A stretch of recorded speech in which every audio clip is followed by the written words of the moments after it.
2008 was a fun year in history when we look back nearly a decade on. The Dark Knight was topping the box office, an immense economic crisis was sweeping through the world, and Grand Theft Auto 4 had just come out and become the most successful video game ever up to that point. The photography world was also going through a revolution with video-capable DSLRs coming out, and Nikon gave us what we now recognize as one of the most beloved DSLRs of all time, the Nikon D700. Being one of Nikon's earliest forays into digital full frame, along with its bigger brother the D3, Nikon used all their years of expertise in photography to blow everyone away at the time of their release.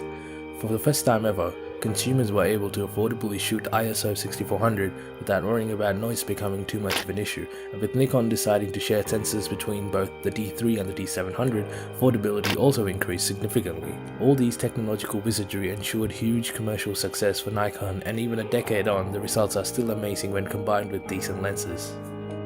When paired with great affordable vintage lenses such as the Nikon 50mm f1.8D, the Nikon 75-150mm f3.5 E series and the Nikon 200mm f4 AI lens, you can have great full frame image quality with impressive micro contrast and color rendition for the same amount of money you would spend on one Canon 80D body alone.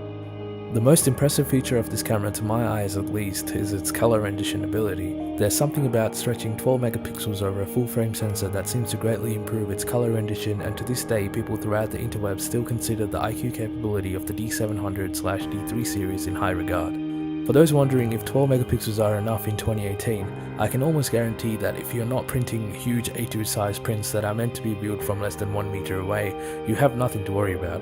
Remember, cameras may have changed a lot over the past 10 years, but as far as I can tell, billboards really have not changed much at all, and if the D3/D700 was good enough for pro photographers back then to shoot billboards, then it's certainly good enough for us today.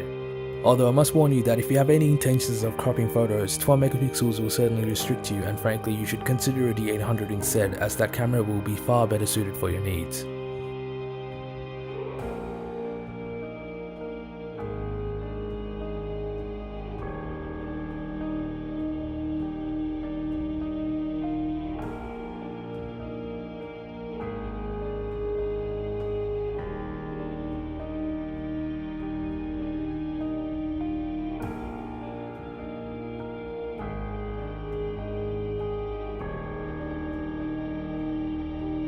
I understand that ergonomics are a subjective topic, but having owned a Sony a6000, a Nikon D7100 and a D5300, and also having extensively used the Canon 700D, I think I can fairly confidently go on record that this is easily my favorite camera to use. Physically speaking, having fairly large hands, the grip on the camera, to me at least, is almost perfect. My favorite thing about this camera though are its button placement, and the fact that it has a dedicated button for everything. ISO, white balance, shutter speed and aperture are all a button or a scroll away, and coming from the Sony a6000 being my last camera, I really do appreciate the ergonomics of the D700.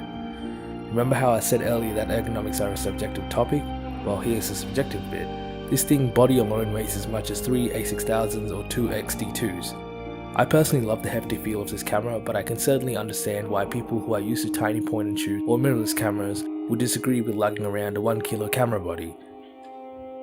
As it stands today in December of 2017, the D700 is still very relevant and capable when compared to its equally priced more modern relatives. Its high ISO capability simply blows away all APS-C cameras short of maybe a Nikon D500 or a Fuji X-D2, and with it now selling for as low as $450 US, it really is a no-brainer if you want great full-frame IQ for a sub $500 entry price. And unfortunately, that's all I have for you today. I hope you enjoyed this video. Please like, subscribe and let me know your thoughts and video suggestions in the comments below.